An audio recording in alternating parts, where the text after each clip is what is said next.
Hello everybody and welcome to another edition of Fire Up Wisconsin. My name is Scott Morganroth, Motor City Madmouth. Pleased to be here in the National Baseball Hall of Fame Museum in downtown Cooperstown, New York.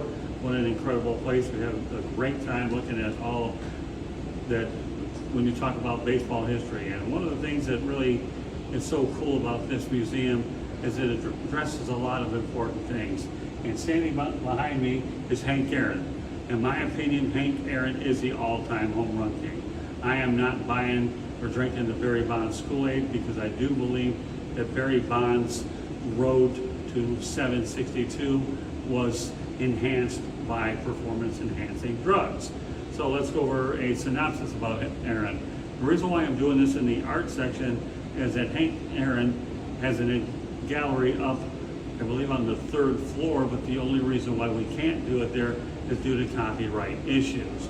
But when we first entered the National Baseball Hall of Fame, you know, there's no person that can be greater in terms of being able to get Hank Aaron his opportunity than none other than Jackie Robinson went out there and broke the color barrier. So, you know, some of the players that stand out as far as African Americans, Ken Griffey Jr., Lou Brock, Bob Gibson, Willie Mays, Willie McCovey, and the list goes on and on. If you want more specifics about Hank Aaron, I will be writing a story in the South Florida Tribune, so feel free to check it out.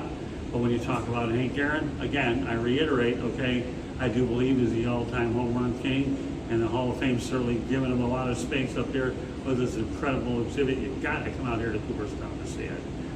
But, you know, Hank Aaron, to me, had 3,771 hits. He ranks in the top 5 all-time in hits.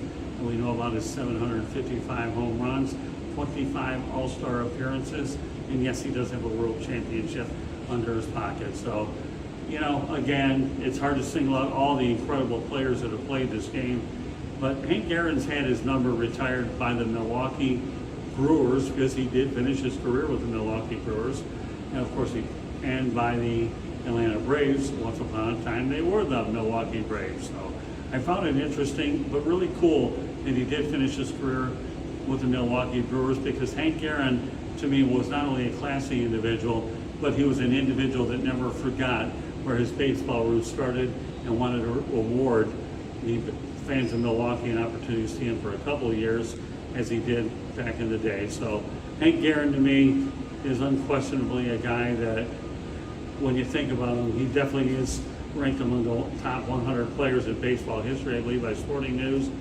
And you know what, the honors go on, and I don't want to bore you with them. That's why I'm going to direct you to my story on the great Hank Aaron. Another thing about Hank Aaron, he does have a 755 marker over at the former site of Atlanta Fulton County Stadium. So I had a great time looking at a lot of exhibits, but when you put into perspective that we have Hank Aaron, did a little piece on, you know, Lou Gehrig, Jackie Robinson, Roberto Clemente, Babe Ruth, Ted Williams, and then we had an opportunity to talk about the top 5 getting in.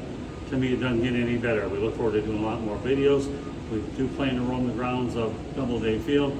Meanwhile, on behalf of Hank Aaron, my name is Scott Morganroth, the Motor City Madmouth. Thank you for joining us on this edition of Fire Up Wisconsin. Folks, if you haven't, please subscribe to the South Florida Tribune YouTube channel. There is no cost to do it at all. Please subscribe to the South Florida Tribune YouTube channel. We can be reached on Twitter at Tribune South, and finally www.southfloridatribune.com. Lots of great stories over there, lots of great videos, broadcasts, and as well as acknowledge our media distribution partners. So here at the National Baseball Hall of Fame Museum in Cooperstown, New York, there's no more sacred ground in the Baseball Hall of Fame, and it's been a pleasure being here this afternoon. Take care, everybody, and we look forward to catching you the next time. Good night now. No, I just thought that.